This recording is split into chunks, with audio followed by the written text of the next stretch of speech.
10वें सत्र के अभियान की एक सूत्रता सत्र के संयोजन के हेतु आमंत्रित कर रहा हूं भाई सुरेंद्र पाल जी को, और भाई सुरेंद्र पाल जी के साथ बहन शीला, सुरेंद्र पाठक भाई जी और अभय जैन और सुषमा दीदी, आपको मैं आमंत्रित कर रहा हूं कि आप मंच पर आएं और 10वें सत्र अभियान की एक सूत्रता के विषय का प्रतिपादन करें और अंत में प्रारंभ करें। श्रद्धेय बाबा जी ए नागराज जी को स्मरण करते हुए उनकी दी हुई शिक्षाओं को के प्रति निष्ठान्वित होते हुए मैं आप सभी का यथायोग्य अभिवादन करता हूं। सभी को नमस्कार। हम लोग 2 दिन से कई मुद्दों पर चर्चा सुन रहे हैं, परिवार मूलक स्वराज्य व्यवस्था, शिक्षा, ये सब हम एक लक्ष्य के अर्थ में कर रहे हैं। मध्यस्थ दर्शन की रोशनी में हमने मानव लक्ष्य, जीवन लक्ष्य की पहचान की है और जिसमें स्वयं को समाधानित होते हुए, समाधान की ओर अग्रसर होते हुए अखंड समाज सार्वभौम व्यवस्था की ओर यात्रा करना है। ये सब हम मिलकर कर रहे हैं और इस लक्ष्य के अर्थ में जो भी सब हम कुछ कर रहे हैं उसी को हम अभियान नाम दे रहे हैं। इस अभियान को अभी तक यहाँ तक पहुँचाने के लिए जितने भी हमारे अग्रणीय अग्रज भाई जी बहन जी हैं, जिन्होंने आदरणीय नागराज जी के अनुसंधान के बाद इसमें अपना तन मन धन लगाया है, मैं उन सभी के प्रति शुक्रगुजार धन्यवाद हूँ। और मैं ही नहीं, जो भी यहाँ आ रहे हैं और जो भी लगे हुए हैं, उन्होंने जो भी प्रयास किए हैं बहुत अच्छे किए हैं, जिसके फलस्वरूप आज हम इस स्वरूप में बैठे हुए हैं। ये आगे इसी तरह से अच्छा चलता रहे और भी और अच्छा चलता रहे, इससे भी अच्छा चलता रहे, उसके लिए क्या संभावना है, क्या और सोचा जा सकता है, क्या किया जा सकता है, उन संभावनाओं पर आगे विचार करने के लिए हम यहाँ एकत्रित हैं। आप सब ने जैसे ध्यान से सुनाई है, इस सम्मेलन की शुरुआत हुई थी कि पिछले सम्मेलन से जो सुझाव आए थे उनकी एक प्रस्तुति हुई थी, उनका एक विश्लेषण हुआ था। उसमें बहुत सारे सुझावों पर एक समिति बनी थी कि वो विचार कर पाए। उस समिति ने वो प्रस्तुति दी थी उनके प्रतिनिधि ने, और उस पर आगे और कैसे सोचा गया है उस पर कार्यान्वयन करने के लिए, विचार करने के लिए हमारे साथ में हमारे साथी उपलब्ध हैं। अभी युवाओं की प्रस्तुति ने सभी को अभिभूत किया और मुझे तो बड़ी आश्वस्ति हो गई कि आगे का काम अब पूरा हो गया है, हमारी जिम्मेदारी तो पूरी हो गई। जिस उत्साह से और जो नंबर ना आया, हम कई बुजुर्ग लोग, अब मैं जैसे मृदु दीदी कह रही थी वो प्रौढ़ की तरफ बढ़ गई हैं, मैं अपने आप को अब मानता हूँ कि मैं बुजुर्ग की तरफ चल पड़ा हूँ। अब भूमिका भी लोग ऐसे ही दे देते हैं तो उससे पता चल दिखता है। तो उस प्रस्तुति में एक बहन कह रही थी कि उन्होंने कितना हमारे समाज में नारी को कैसे देखा जाता है, कितनी प्रताड़ना, उन्होंने उसका जिक्र किया, मैं रिपीट नहीं करूँगा। लेकिन मध्यस्थ दर्शन में प्रस्ताव आया है कि नर नारी समान है, उस समानता का स्वरूप क्या है वो भी हमारे एक सूत्रता होने के लिए, एक सूत्र में हम कहें तो आज की मानव जाति 50% में बटी हुई है नर नारी में, और बाबा जी इसको छाती का एक पीपल बोलते थे। इसको उखाड़ना, निकालना या इसके लिए समाधान, क्योंकि समाधान के प्रकाश में जीने का स्वरूप है, तो नर नारी में समानता के लिए मैं अपनी बहन दीदी जी शीला भाभी जी को निमंत्रित करता हूँ।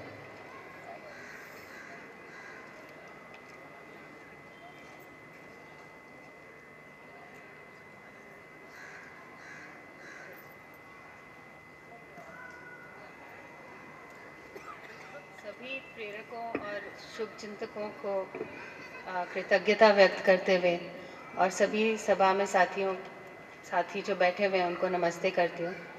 मैं शीला गोपाला हूँ और शिक्षा में रुचि रखती हूँ और आज छत्तीसगढ़ में बेमेतरा में यूनिवर्सिटी के काम और अभिभावक विद्यालय में करिकुलम और सिलेबस बनाने का काम में भागीदार हूँ। आज की इस मंच का तो विषय यही है, अभियान की एक सूत्रता। और इस एक सूत्रता का एक महत्वपूर्ण आधार जो मैं देखती हूँ वो है समानता। मुझे विषय भी मिला है नर नारी में समानता पे बोलने का, बट समानता आधार, इस समानता के आधार पर ही हम एक दूसरे के पूरक हो सकते हैं। इसलिए ये एक सूत्रता से जुड़ता है, बहुत गहराई से जुड़ता है। नर नारी में समानता एक बहुत सेंसिटिव मुद्दा है। इस पर कई सालों वर्षों से 100 वर्षों से काफ़ी कोशिशें चल ही रही हैं। चाहते तो हम हैं समानता, पर दिखता हमें हर कहीं भिन्नता ही है। हम चाहे नर नारी में देखें, चाहे नर नर में देखें, चाहे नारी नारी में देखें, व्यवहार रूप में, जीने के रूप में हम लोग भिन्नता ही देखते हैं। कहीं पर भी आप साहित्य में भी देखें, व्हाट्सएप के पोस्ट फॉरवर्ड्स में देखें, तो यही दिखाया जाता है कैसे नर और नारी भिन्न है ना। पुरुष जो है डायरेक्शन नहीं पूछते हैं, इस पर हंसी मजाक। महिलाएं का सेंस ऑफ डायरेक्शन खराब है, इस पे हंसी मजाक। एक किताब भी लिखी गई है, men are from Mars, women are from Venus. तो खूब मज़े भी लिए हमने इसके, खूब हंसे खेले इसके बारे में, है ना। बट जब मेन मुद्दा है, जब वो भेदभाव पे उतरता है, भिन्नता तो ठीक है, भिन्नता तो रहती है पूरी प्रकृति में, जब ये भेदभाव पे उतरता है तब ये बात हमें चुभती है, तब ये बात रिश्ते में टूटन लाती है। बाबा जी की भाषा में बोलूं तो एक वैर बढ़ता है। तो कई सालों से हम समाज में देख रहे हैं, भिन्नता के आधार पर ही हम समाज को सजाने की कोशिश किए हैं, भिन्नता को मानते हुए कि ऐसा है। कई बार किसी वर्ग को दबाने की कोशिश की गई, या फिर किसी वर्ग को कोई खास काम दे दिया, दूसरे वर्ग को दूसरा काम दे दिया, बस दूसरे दोनों में टकराव ना हो। फिर दोनों वर्गों में कभी लड़ाई हुई, अब मेरा हक दे दो, फिर दूसरे ने हक दे दिया। ये सब चलता ही रहता है। कभी रिजर्वेशन के नाम पे हक, मतलब भूमिका निभाने की, ऐसे और भी तरीके रहे हैं, बट हैं सारे भिन्नता के आधार पे। समानता का क्या आधार होगा? बट मतलब समानता की कोशिश लोगों ने, शुभ चिंतकों ने, समाज के शुभ चिंतकों ने शिक्षा से लाने की कोशिश की। सबको समान शिक्षा मिल जाएगी तो समानता आ जाएगी। इससे कुछ उपलब्धियां भी हुई हैं, जैसे हम लोग आजकल खुल के रहते हैं, कुछ भी कर सकते हैं, काफ़ी हद तक खुलापन आया है। महिलाएं और पुरुष दोनों ही किसी भी फील्ड में काम कर रहे हैं, स्पोर्ट्स में है, एडमिनिस्ट्रेशन में है, निर्वाचन में है। महिलाओं का मत भी कई जगह सुना जाता है, बट ऐसा कोई स्थायी सिस्टम नहीं बना है, एक कोई स्थायी आधार हो, है ना, जिससे कि मतलब हर परिवार में श्रेष्ठ और नेष्ठ का जो खेल चलता है वो ना हो रहे, ऐसा कोई अभयपूर्ण समाज बने, ऐसा कोई समानता का आधार शिक्षा में से नहीं निकला।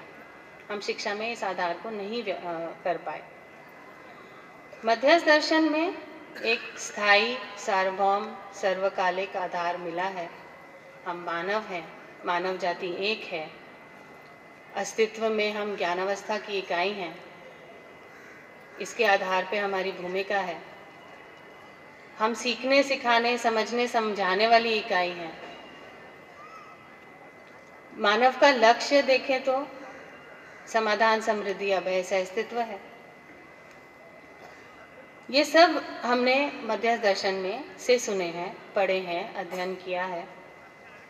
पर मैं भी 25 सालों से या 22-23 सालों से इससे जुड़ी हूँ, तो मैं देखती हूँ आज भी हमारे ही ग्रुप में, जहाँ इतना पठन, इतना अध्ययन, इतनी बातचीत हो रही है, तब भी देखते हैं कि अधिकतर महिलाओं ने अपने आप को एक दायरे में रखा है और पुरुष दूसरे दायरे में है। एक स्पेसिफिक भूमिका महिलाएं निभा रही हैं, दूसरी भूमिका पुरुष निभा रहे हैं। तो ऐसा क्यों? मतलब हम क्या समानता की फीलिंग नहीं पाते हैं क्या? कोई कमी रह गई है क्या उसमें? तो ऐसा कहीं इसमें तो नहीं लिखा है वाङ्मय में, बाबा जी ने तो ऐसा नहीं लिखा है कि मानव का लक्ष्य तो समाधान समृद्धि है और महिलाएं जो हैं सपोर्ट ग्रुप में बैठे हैं। ऐसा तो कहीं नहीं है।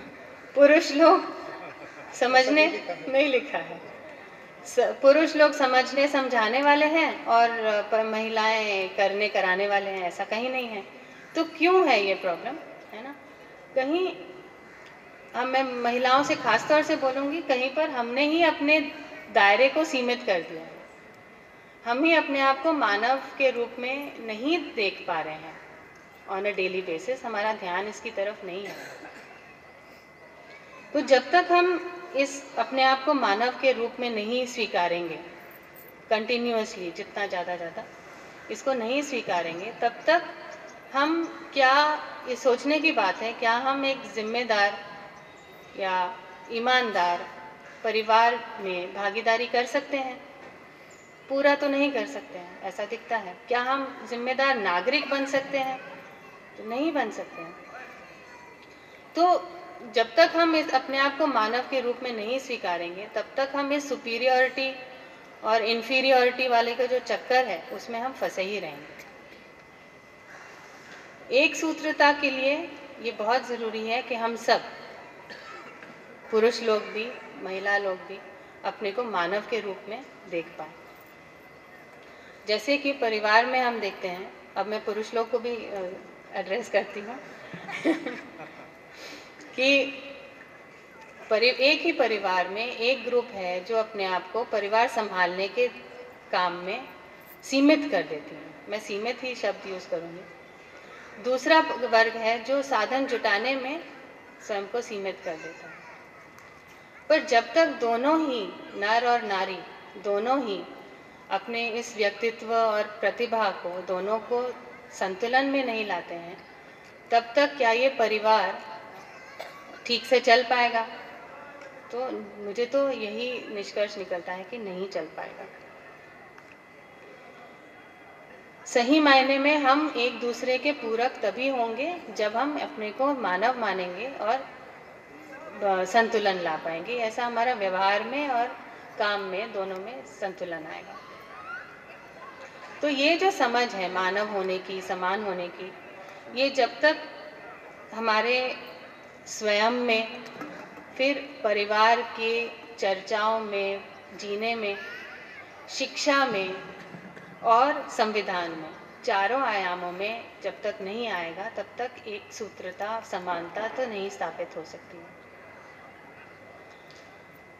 सभी एक ही परिवार में सभी की योग्यताओं को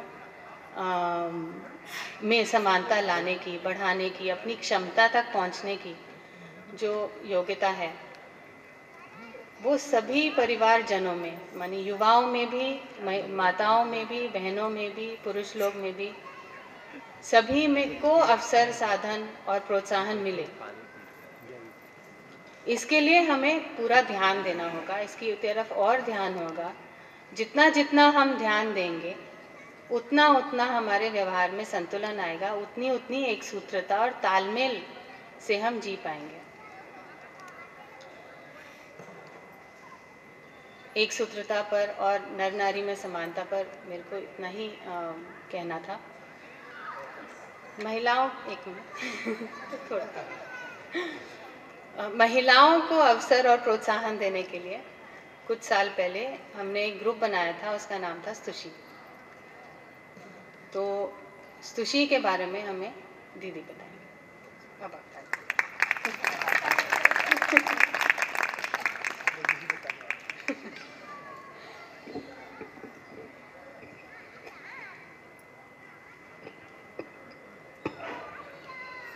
श्रद्धेय बाबा जी को नमन करते हुए आप सभी का नमस्कार। आज के इस सत्र में मुझे स्तुषी ग्रुप की जानकारी देने की जिम्मेदारी दी गई है। जैसा कि अभी शीला बहन जी से आपने सुना कि किस तरह से नर नारी में समानता है, और जब नर नारी इस समानता को समझ पाते हैं तो फिर पूरकता के साथ जी भी पाते हैं। अब बात है स्तुषी की कि इसकी शुरुआत और इसकी आवश्यकता कैसे महसूस हुई।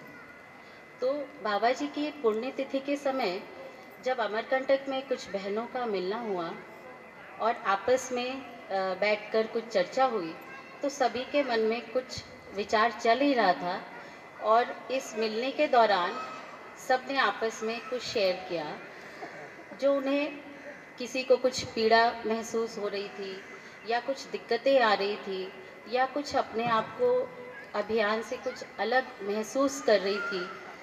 तो उनकी बातों से ये कुछ बिंदु निकल कर आए कि हम किस तरह अभियान में जुड़े रहें, या फिर कैसे उन्हें इसकी सूचना मिलती रहे, या फिर वो बहनें अपनी भागीदारी को कैसे सुनिश्चित कर पाए।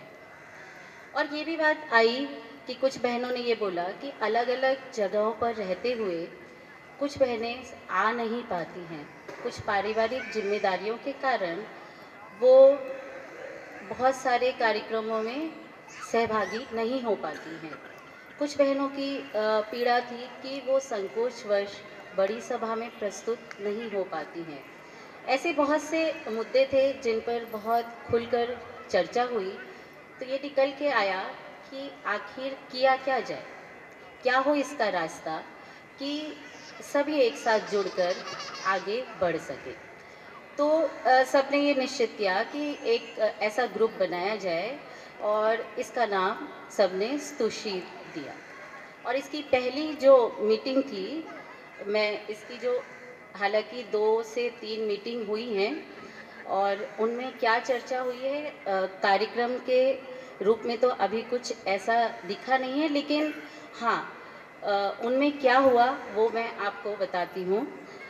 सबकी पहली जो मीटिंग थी वो बनारस में हुई। इसमें लगभग 25 से 30 बहनें उपस्थित थी कि मई 2016।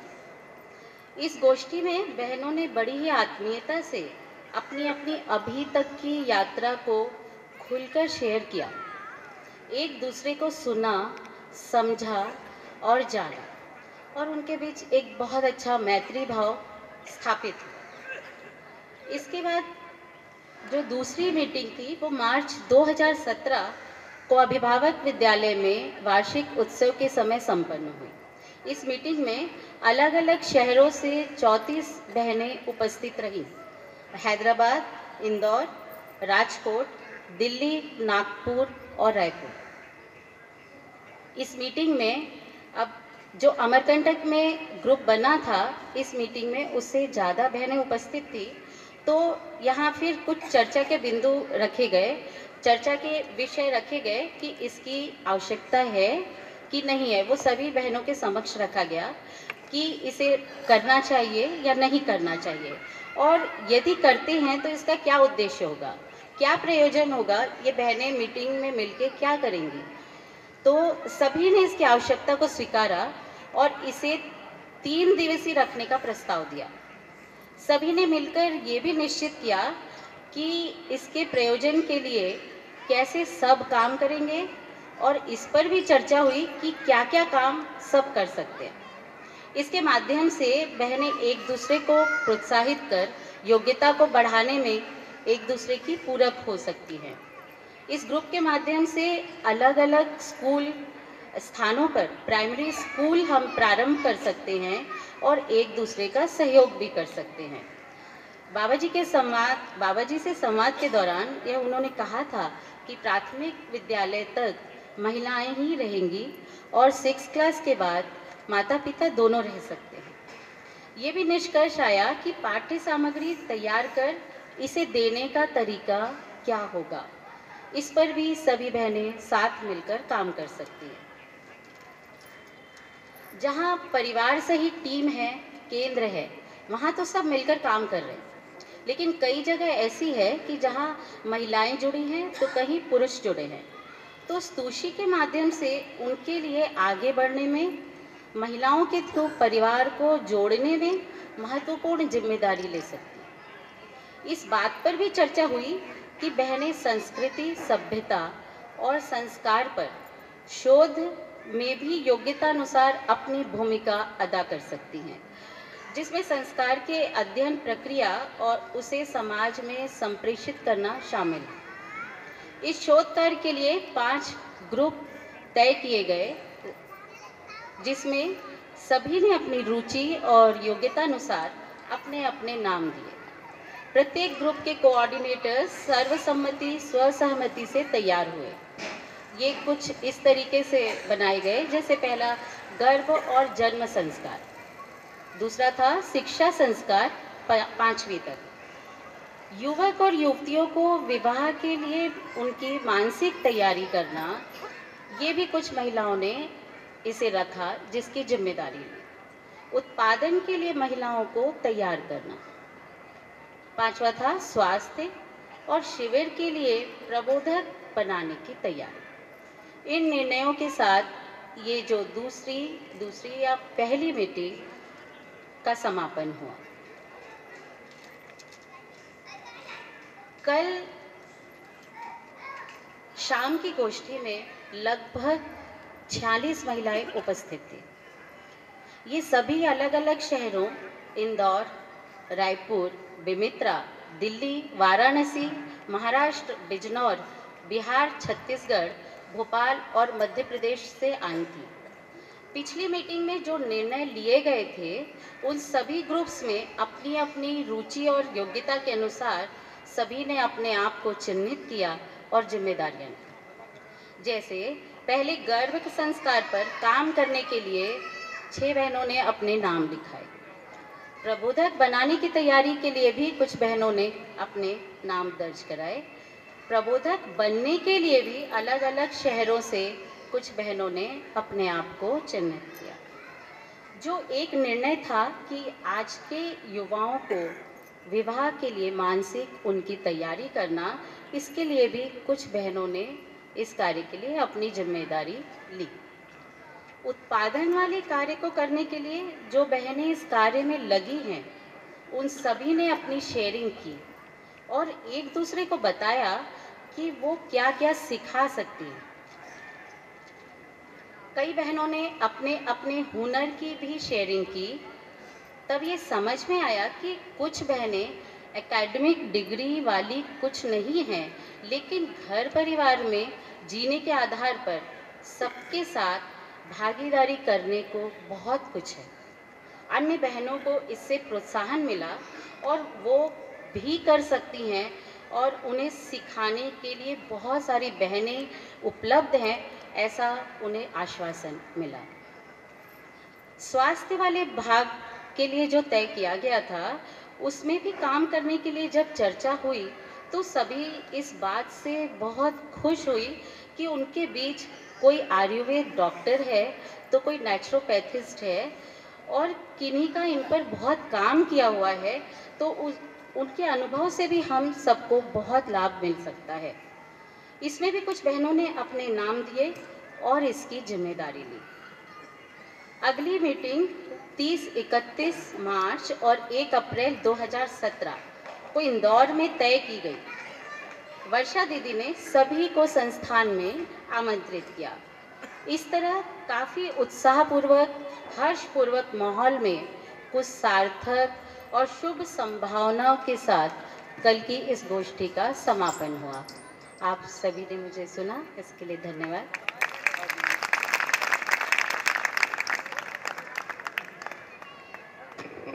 धन्यवाद सुषमा बहन जी। हमको आगे बढ़ने के लिए, एक साथ चलने के लिए कुछ है ना कॉमन विचारों की आवश्यकता होती है, कुछ कॉमन गाइडलाइन की आवश्यकता होती है। क्या क्या किन किन क्षेत्रों में हमको ऐसी आवश्यकता होगी, उनको हम कुछ नीतियां नाम दे सकते हैं, गाइडलाइन नाम दे सकते हैं। इन पर विचार करने के लिए मैं आमंत्रित करता हूं हमारे भाई आदरणीय पाठक जी को। मेरे मन में बहुत सारे विचार उभर रहे हैं और ये तय नहीं कर पा रहा हूँ कहाँ से शुरू करूँ। लेकिन मुझे ऐसा लगता है कि मेरी अपनी जो यात्रा है वहाँ से शुरू करना ज़्यादा ठीक रहेगा। मैं अपने आप को एक परंपरा के अध्येता के रूप में देखता था। किसी एक नियति विधि से एक बहुत साधारण से व्यक्ति से मिलने का योग बना, जिसको मैंने ये नागराज के रूप में पहचाना।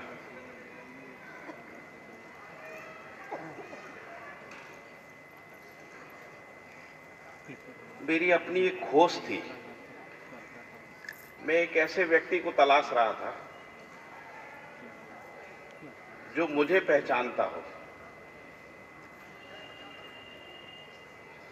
और कुछ ऐसा संयोग घटा अंजनी भाई के निवास पे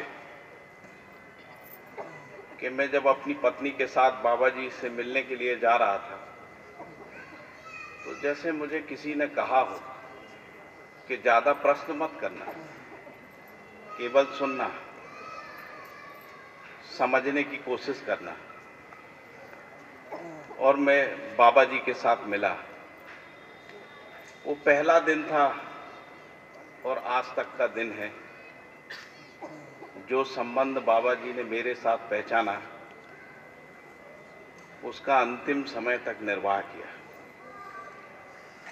मेरे जैसा साधारण आदमी, एक सामान्य प्रतिभा का आदमी, उसके साथ उन्होंने एक संबंध को पहचाना।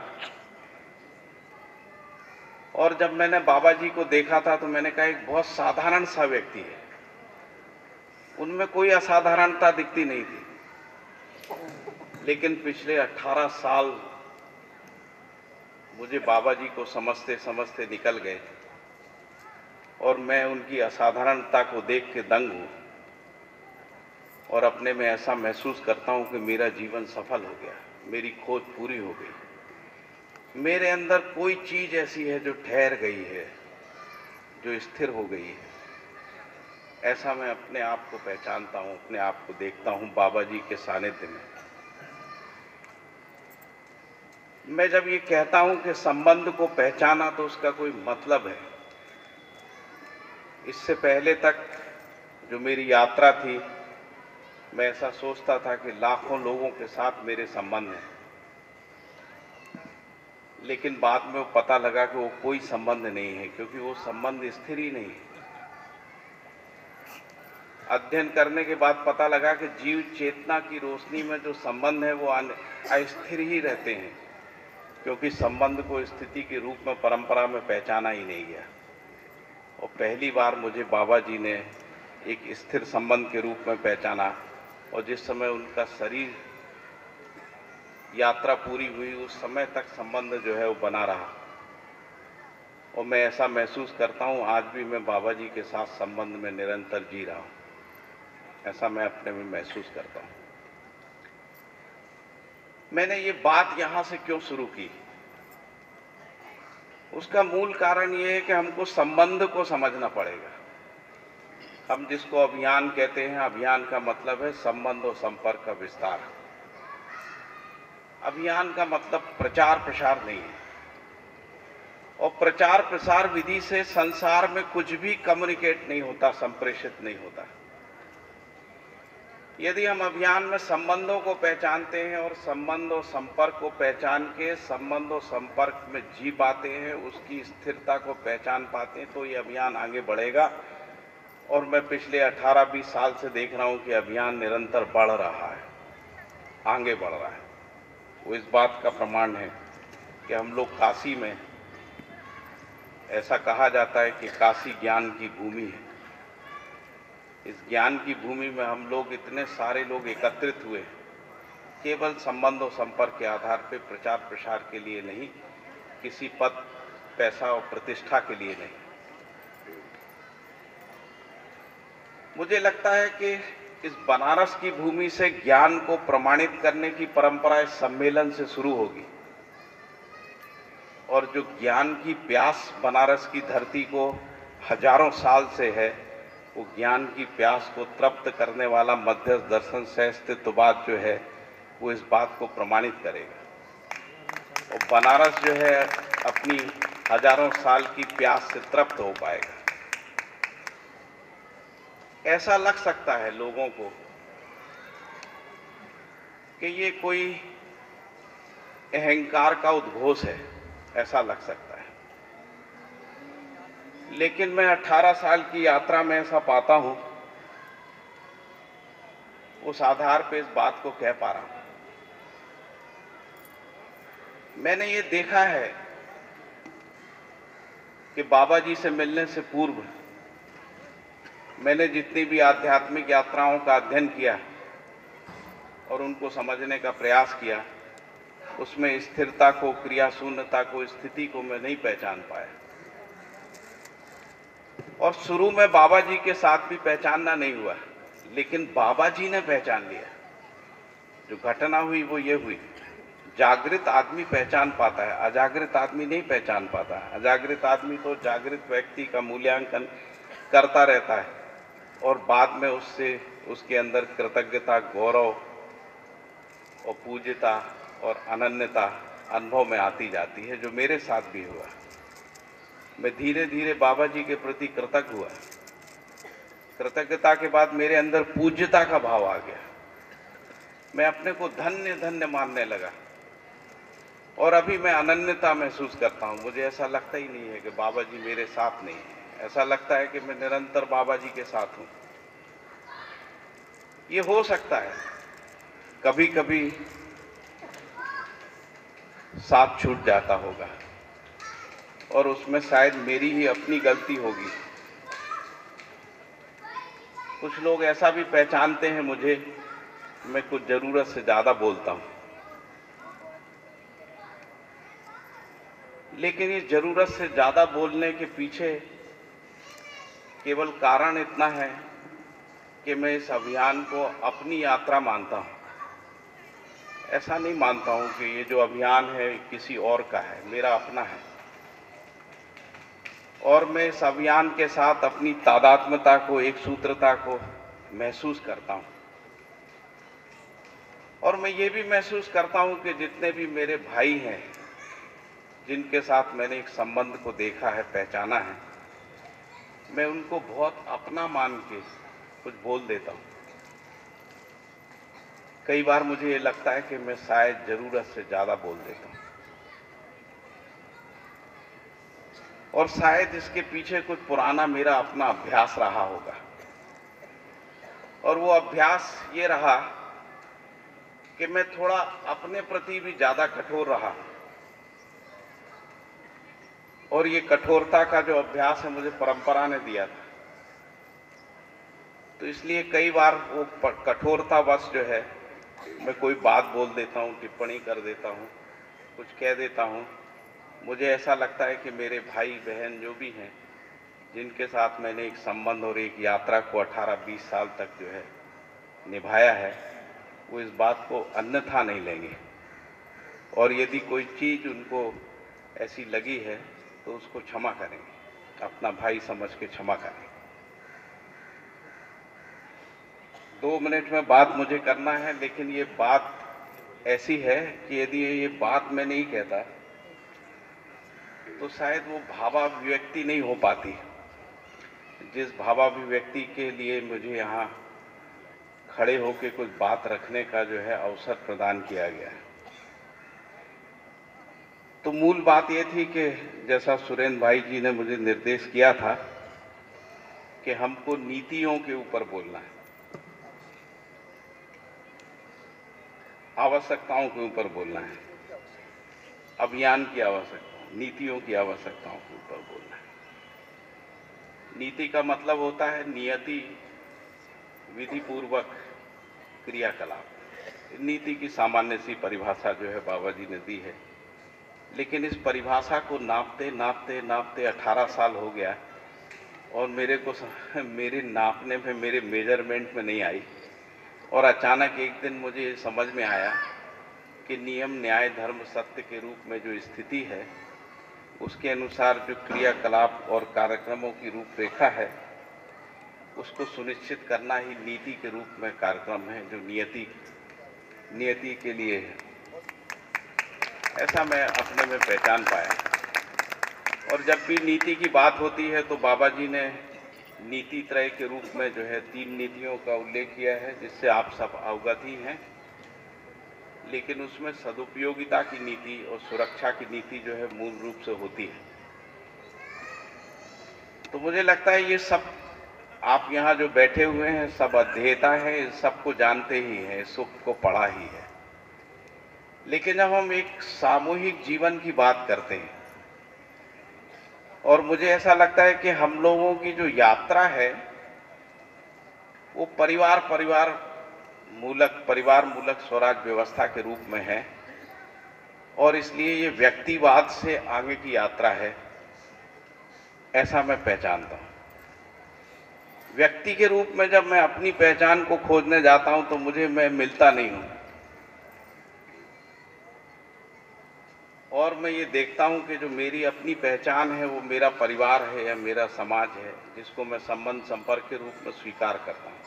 उस रूप में मैं अपनी पहचान को पाता हूं, और इसके बीच में यदि कोई एक सूत्रता के लिए प्रयास और सावधानी और सतर्कता की जरूरत है, यदि वो हो जाती है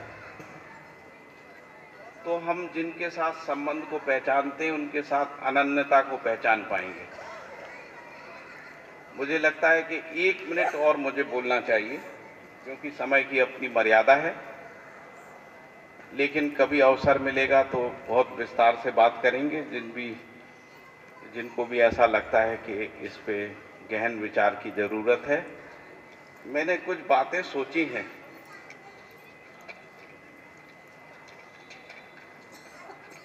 जिस पे हम सब लोगों को बहुत गहराई से विचार करना चाहिए।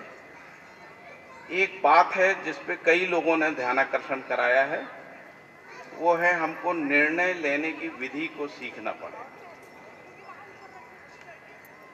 और निर्णय लेने की विधि प्रक्रिया को सुनिश्चित करना पड़ेगा, और निर्णय लेते समय निर्णय में जो भागीदारी करने वाले जो लोग हैं उनको एक स्वीकृति की मानसिकता से सुनना और समझना चाहिए।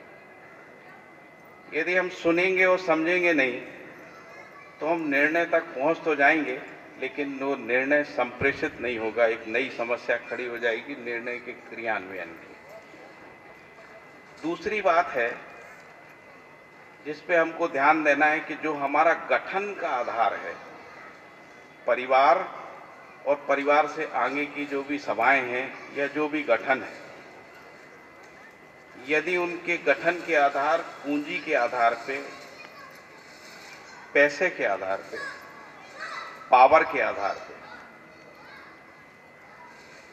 या जिनको हम कह रहे हैं रूप पद बल धन आदि के आधार पे होंगे, वो गठन स्टेबल नहीं होंगे, स्थिर नहीं होंगे। इसलिए हम जब भी किसी चीज का गठन करते हैं उसका आधार जो है सह अस्तित्व और ज्ञान होना चाहिए, नियम न्याय धर्म और सत्य होना चाहिए। यदि ये होता है तो यही अटल चीज है जो स्थिर रहती है, और उसके साथ ही हमारे परिवार, सभा, संस्थाएं और समितियां सब स्थिर हो सकती हैं। तीसरी जो बात है, जो कार्यक्रम की एक रूपता की बात है, तो मुझे लगता है कि जो व्यवस्थात्मक कार्यक्रम है उसमें अभियान को आगे बढ़ना चाहिए। प्रस्तुतियों में एक रूपता होना चाहिए और अध्ययन की ओर गति होना चाहिए। लेखन और प्रकाशन सह अस्तित्व की रोशनी में होना चाहिए। और चौथी बात जो मैं देखता हूं वो पारदर्शिता और भागीदारी है। यदि हम कोई भी गठन बनाते हैं, कोई भी सभा बनाते हैं और संबंध बनाते हैं, यदि उसमें पारदर्शिता नहीं होती है तो हम जिस रहस्य से मुक्त होना चाहते हैं उसी रहस्य में पुनः फंस जाते हैं। तो संबंध और संपर्कों में पारदर्शिता, समूह में पारदर्शिता, सभाओं में पारदर्शिता, प्रस्तुतियों में भी पारदर्शिता होना चाहिए। प्रस्तुतियों में भी यदि रहस्यात्मकता आ जाती है तो वहां से भी भ्रम पैदा होता है। एक और बात है, सुरेंद्र भाई जी मुझे इजाजत देंगे और नहीं भी देंगे तो बात तो पूरी करूंगा। संबंध की यही तो खुशहाली है। एक सतर्कता नाम की चीज है, वो हम लोगों को जरूर सीखना चाहिए। हम लोग जीव चेतना से आए हैं और जीव चेतना में हैं। हमारे पास जो सूचना है वो अनुभव संपन्न व्यक्ति की सूचना है, जो किसी एक तर्क के माध्यम से, किसी एक दर्शन के माध्यम से, किसी भाषाई अभिव्यक्ति के माध्यम से हम तक पहुंची है। और इसके साथ उस जागृत व्यक्ति के साथ जीने का कुछ एक अपना अनुभव भी है। तो जागृत व्यक्ति के साथ जीने का अनुभव है बाबा जी के साथ, जिसको मैं कह रहा हूं। तो इसलिए जागृति और जागृति क्रम के बीच में सतर्कता की जरूरत होती है। तो मूल रूप से जो सतर्कता का बिंदु मैं पहचानता हूं, वो ये पहचानता हूं कि हम सब में किसी में भी व्यक्तिवाद नहीं आना चाहिए। क्योंकि ये व्यक्तिवाद यदि आता है और व्यक्तिवादी अस्मिताएं आती हैं, यदि व्यक्तिवादी लोगों का समूह व्यक्तिवादी अस्मिता में बदलता है, तो हम क्रमशः सह अस्तित्व से दूर होते जाते हैं। हम सब लोग एक ज्ञान को समझने के सह यात्री हैं। हमारी हजारों साल की प्यास है। हम लोग कोई भी यहाँ पैसे के लिए, पद और प्रतिष्ठा के लिए नहीं आए। हमारी जो अनंत यात्राओं की जो प्यास है, उस अनंत यात्राओं की प्यास की तृप्ति के लिए आए हैं, जो सह अस्तित्व में होती हुई दिखी है।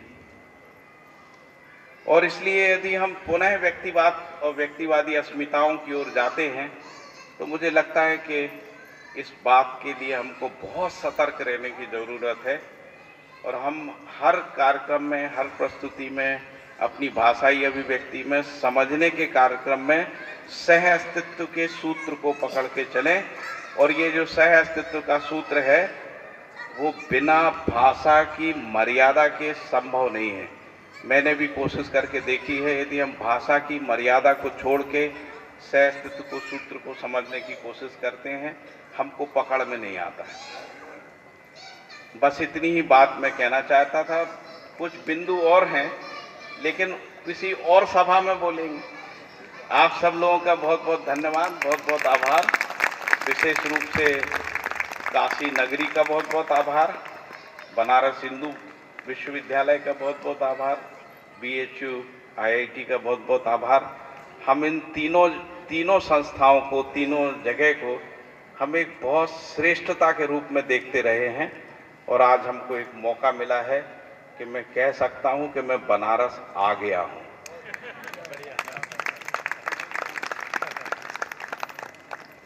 बहुत बढ़िया सुरेंद्र भाई जी, बहुत बहुत धन्यवाद, बहुत अच्छी बातों को रखने के लिए। आगे जो मैं बुलाने जा रहा हूँ वो अजय भाई जी।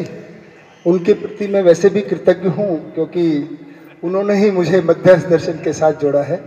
अब वो आगे और सुझावों के लिए, है ना, क्या कार्यान्वयन के लिए और जो सुझाव आए थे, उन पर चर्चा करने के लिए आपके सामने प्रस्तुत। नमस्कार। और जैसा कि सुरेंद्र भाई जी ने कहा, एक बड़ी खूबसूरती है इसमें कि समय से बंधा हुआ नहीं है ज्ञान, है ना, और समझने की जो गति है। तो भले ही सुरेंद्र भाई जी ने जो कृतज्ञता व्यक्त की कि किसी एक घटनाक्रम में मुझे मौका मिला कि मैं उनको बता पाया कि जीवन विद्या नाम की भी कोई वास्तविकता है जिसको समझा जा सकता है। और उस क्रम में उन्होंने जिस गति से आगे बढ़े कि उनके पीछे पीछे फिर मुझे कैचअप करने का प्रयास कर रहा हूँ अभी। तो मैं उसके लिए कृतज्ञ हूँ उनका, है ना। बहुत बढ़िया। तो एक तो जिस तरह से हमारा जो सत्र शुरू हुआ था, और पिछले सत्र में सरदार शहर में एक समिति का गठन हुआ था कि लोगों से सुझाव लिए जाएं, और उन सुझावों को संकलित किया गया, जिसके बारे में पहले ही सत्र में संजीव जी ने आपके सामने रखा। उसके वे फॉरवर्ड के रूप में मैं आपके सामने कुछ रखना चाहता हूँ। और जो मेन बात है कि अभियान की एक सूत्रता, है ना, कैसे हम इस अभियान में और आगे बढ़ सकें। तो मेरा मन तो बड़ा काफ़ी गदगद हो गया। जो सबसे अच्छी प्रस्तुति, माने सारी प्रस्तुतियाँ अच्छी ही थी, बट जो सबसे अच्छी प्रस्तुति और सबसे यंग जनरेशन जो युवा मंच से हुई, तो दिल को छू गया। मतलब ऐसा लगता है कि अभियान तो सफल हो चुका है ना। तो बहुत ही बढ़िया, सभी एक से बढ़कर एक। इवन अभ्युदय जब वो बोला मैं 16 साल का हूँ, है ना, मृदु जी बोल रहे हैं कि अब मैं लगती हूँ कि अब वो युवा वर्ग से, है ना, प्रौढ़ावस्था की तरफ चली गति हो गई है। अनु, सभी की बहुत बढ़िया। मतलब ये लग रहा है कि कितनी तेजी से वो चीज़ों को पकड़ रहे हैं, है ना, और किस गति से इसको आगे ले जा रहे हैं। तो सबसे अधिक यदि मुझे लगता है तो अभियान की जो सफलता है ना, तो इसी से पकड़ में आती है। तो पिछले बार जो सुझाव आए, तो 5 सुझावों को उनमें से हम लोगों ने निकाला।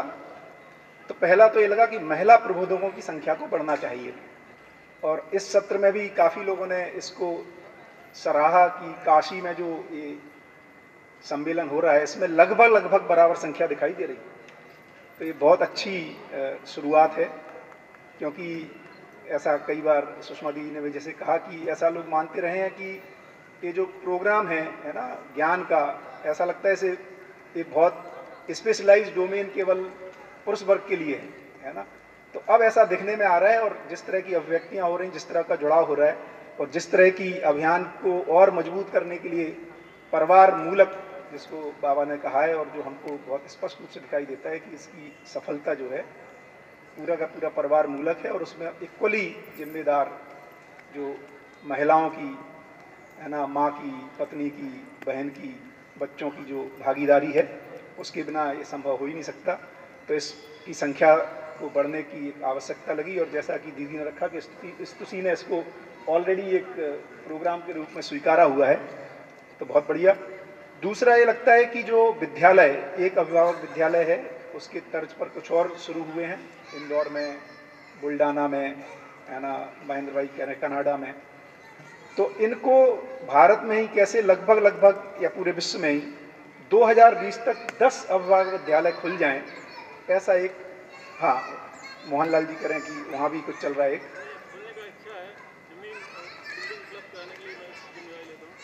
अच्छा, आवाज़ तो मुझे नहीं आ रही, आप ही कह रहे हैं कि कहीं पर चल रहा है। ठीक,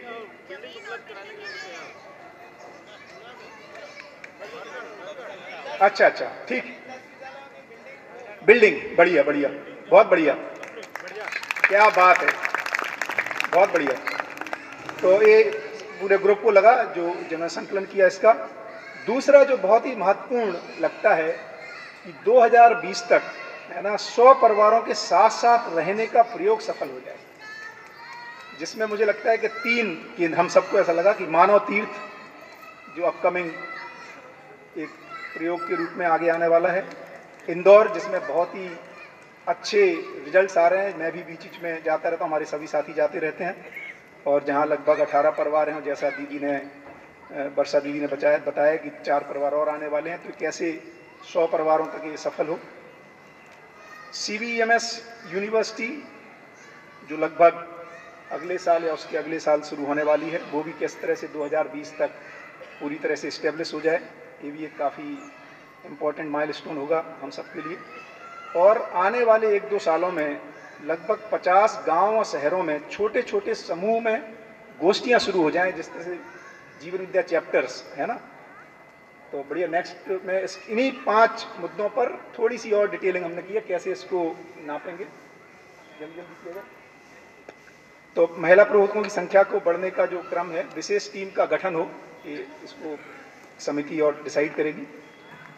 उनको प्रोत्साहित किया जाए, उनके शिविरों को सुने, जो, है ना, पुराने प्रबोधक हैं। तो लक्ष्य है कि लगभग अगले साल 10 महिला प्रबोधक स्वयं का सत्यापन करें। सारी प्रक्रिया तो स्वयं के सत्यापन की है, और उसका प्रमाण ये होगा कि उनके द्वारा शिविरों का सफल प्रबोधन हो। दूसरा एक्शन प्लान जो 2020 तक अभिभावक विद्यालय खोलने के लिए, जो मोहनलाल जी ने ऑलरेडी कहा कुछ, तो इसके लिए क्या क्या मिनिमम प्रीरिक्विजिट हैं उसकी स्पष्टता हो जाए, पाठ्यक्रम और पाठ्य सामग्री की उपलब्धता लोगों तक हो जाए। बहुत सारा पाठ्यक्रम ऑलरेडी इसमें बन चुका है। 10 ऐसे स्थानों का चयन हो जहां पर इसकी संभावना हो, और ऐसी स्थिति को निर्माण करने के लिए कैसे उन स्थानों को उनको प्रेरणा दी जाए, इसके लिए प्रयास। जो 100 परिवारों के लिए रहने के साथ साथ का प्रोग्राम है। एक कई बार जब इसकी बात करते हैं कि किस तरह का 100 परिवारों रहने का स्वरूप क्या हो, तो कुछ प्रयोग हो रहे हैं, उनकी लर्निंग्स को एक साथ लिया जाए, जिससे कि आगे के प्रयोग में और क्या उससे ठीक समझ में आया, क्या और ठीक करना है। इसमें जीने वालों परिवारों की क्या मिनिमम योग्यता हो, इस प्रोग्राम की फंडिंग का स्वरूप क्या हो, ऐसे जीने की उपलब्धि क्या अपेक्षित है।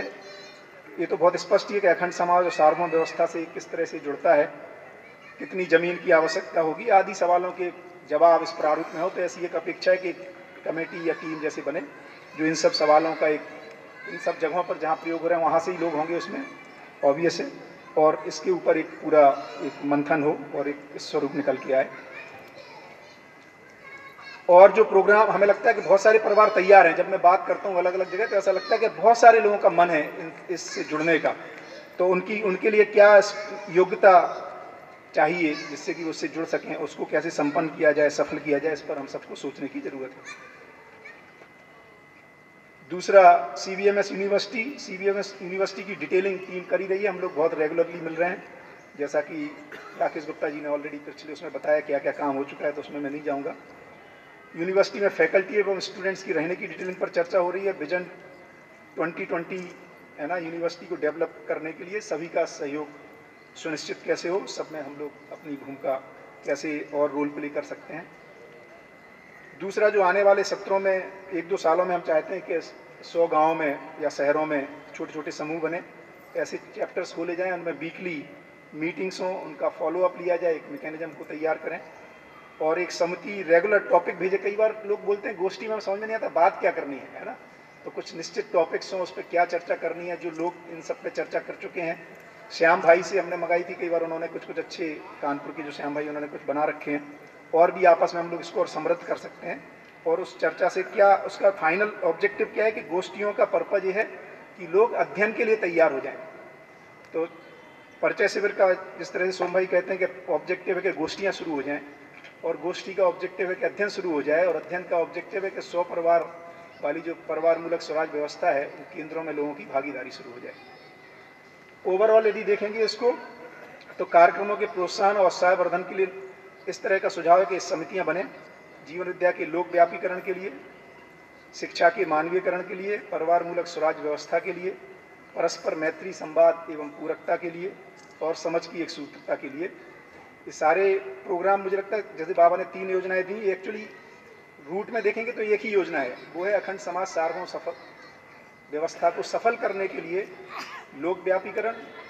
जो लोग लोक व्यापीकरण से निकल के आते हैं वो अध्ययन करने के बाद शिक्षा के मानवीयकरण में जुड़ें, और उस शिक्षा के मानवीयकरण के आधार पर परिवार मूलक स्वराज व्यवस्था आगे बढ़े। तो मुझे लगता है सारे एक ही प्रोग्राम है, कुल मिला के इसको हम सब देख पाएँ, एक दूसरे के सहयोगी हो पाए, परस्पर जो केंद्र चल रहे हैं उनमें जो परस्पर मैत्री संवाद होना है, उसके लिए मुझे लगता है कि लोग लगभग कम से कम 3 महीने की फ्रिक्वेंसी पर एक दूसरे के यहाँ जाएँ, मिलें, कैसे सहयोगी हो सकते हैं उस पर एक दूसरे को सहयोग दें, तो मुझे लगता है ये सब सफल हो सकता है। बढ़िया समय हो गया, धन्यवाद।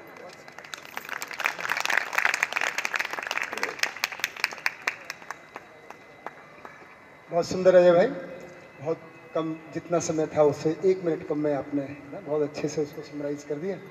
मेरी 2 भूमिकाएं हैं, एक तो संयोजक के रूप में थी और एक मुझे भी कुछ इस पे एक सूत्रता के लिए बोलना था, तो वो मैं अब केवल 1 ही मिनट में बोलूँगा और बाकी का 1 मिनट है ना कुछ आगे के लिए कुछ कहूँगा। हम जितने भी एक सूत्रता कार्यक्रमों की एक सूत्रता, परस्पर मैत्री, संवाद, इन सब के मूल में जो बात है, जो इस मंच से सभी ने लगभग कही है, हमारे आदरणीय जो अग्रज भगनी और भाई रहे हैं, कि सबके मूल में ज्ञान है, समझ है।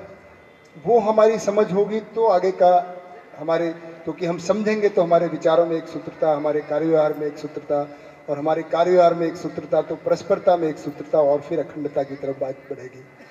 तो और ज्ञान का आधार शुरू में ही साधन भाई जी ने जब जागृति के लिए अभ्यास बताया, तो शास्त्र अभ्यास है ना, और व्यवहार अभ्यास, कर्म अभ्यास, और उसके बाद में आदरणीय बागड़िया जी ने भी उसी बात को स्थापित किया। और इस तरह से और भी, जो मैं सबका नाम नहीं लूँगा और वो बुरा नहीं मानेंगे, मुझे पता है, तो सभी ने उसी बात को अच्छे से रखा तो उसके भी रूप में जो शास्त्राभ्यास है, कम से कम हमारी सूचनाओं की स्पष्टता और सटीकता हो जाए, क्योंकि उसी के बाद में हमारी समझ की कड़ी आगे बढ़ती है। इसकी आवश्यकता इसलिए लगती है, और कई बार हमने भी सभी प्रबोधकों को सुना है ना, जो हमारे साथ हैं, और कई बार उनको सुनने से ऐसा लगता है कि एक प्रबोधक कुछ अलग बात कह रहे हैं और दूसरे प्रबोधक कुछ अलग बात कह रहे हैं, ऐसा लगता है। मैं ऐसा बिल्कुल नहीं कहता हूँ कि वो अलग कह रहे हैं, पर जब हम अध्ययन शिविर से गुजरते हैं, परिचय शिविर से गुजरते हैं, तो ऐसा प्रतीत होता है। तो उसमें सटीकता आ जाए, इसके लिए पहले से भी प्रयास होते रहे हैं। अगेन मैं फिर से कहूँगा कि बहुत प्रयास हुए हैं, और उन्हीं की अगली कड़ी में फिर एक प्रयास शुरू हुआ है, जिसकी मैं जानकारी देने उचित समझता हूँ कि हमने इंदौर बोलना शुरू किया क्योंकि सरदार शहर से वो कड़ी शुरू हुई, और अब तक 2 बार हम इंदौर में मिल चुके हैं। तो कुछ 5-6 भाई बहनों ने उन सूचना की सटीकता को जांचा है, जो प्रबोधन करते रहते हैं कि भाई आखिर हम अलग कह रहे हैं या उसके मूल में कुछ भिन्नता है या केवल भाषा की भिन्नता है। तो उसको जांचा है और उसको एक विधिवत हम मिल रहे हैं और उसको डॉक्यूमेंट कर रहे हैं कि जिन सूचनाओं को लेकर थोड़ी भिन्नता प्रतीत होती है, अब उसको कैसे सब तक पहुंचाया जाए। तो उसकी एक योजना ये है कि अभी तक ये लगभग 6 हम लोग मिल रहे हैं, 6 से इसको 10 करने का प्रावधान है, ताकि वो सूचना फिर 10 में एक जैसी हो जाए। उसके बाद में उसको स्प्लिट कर देंगे। स्प्लिट का मतलब टूटना नहीं, 2 भागों में हो जाएगा, और जो 5 है फिर वो और 5 को जोड़ेंगे, 5-5 को, फिर उनमें एक सूत्रता बनेगी, और धीरे धीरे फिर जो ये कार्यक्रम है एक सूत्रता का, कि सूचना की बहुत सटीकता स्पष्टता हो जाए, ताकि जो हमारा अध्ययन प्रक्रिया है, जिसमें शास्त्राभ्यास, विचार अभ्यास, व्यवहार अभ्यास, कर्म अभ्यास अच्छे से हो पाए। ये मुझे समझ की एक सूत्रता के लिए जो अभ्यास है, प्रयास है, वो चल रहा है। वो सभी आप तक अब कैसे पहुंचेगा, उसके लिए भी अब ये बात आगे बढ़ती है कि भी अब सब तक कैसे पहुंचेगा। इतने सारे सुझाव आए, है ना, बहुत सारी बातें शीला भाभी जी ने रखी, है ना, और बहुत सारी बातें सुषमा दीदी जी ने रखी, अजय भाई जी ने रखी, सुरेंद्र भाई जी ने रखी। इन पर विचार हो, कैसे आगे बढ़ें, इसके लिए ऐसा सुझाव है। इस पर अपने भाई बहनों से, बहुत सारे भाई बहनों से बात हुई। इसमें ये बात ध्यान रखने की है कि हम कैसे आगे बढ़ें, क्या क्या करें। सरदार शहर में सुझाव मंगाए गए थे, सभी से सुझाव मंगाए गए थे। उसके बाद में जो SMS से सूचना दी जाती है, वो सूचना दी गई थी, परंतु बहुत कम सुझाव आए थे। ऐसा नहीं है कि वो सुझाव आ गए और उन्हीं पे चर्चा हो गई। अगर अभी भी और सुझाव दे सकते हैं तो मैं, जो समिति के यहाँ नाम थे, भैया चले गए हैं क्या, संजीव भाई या भी है?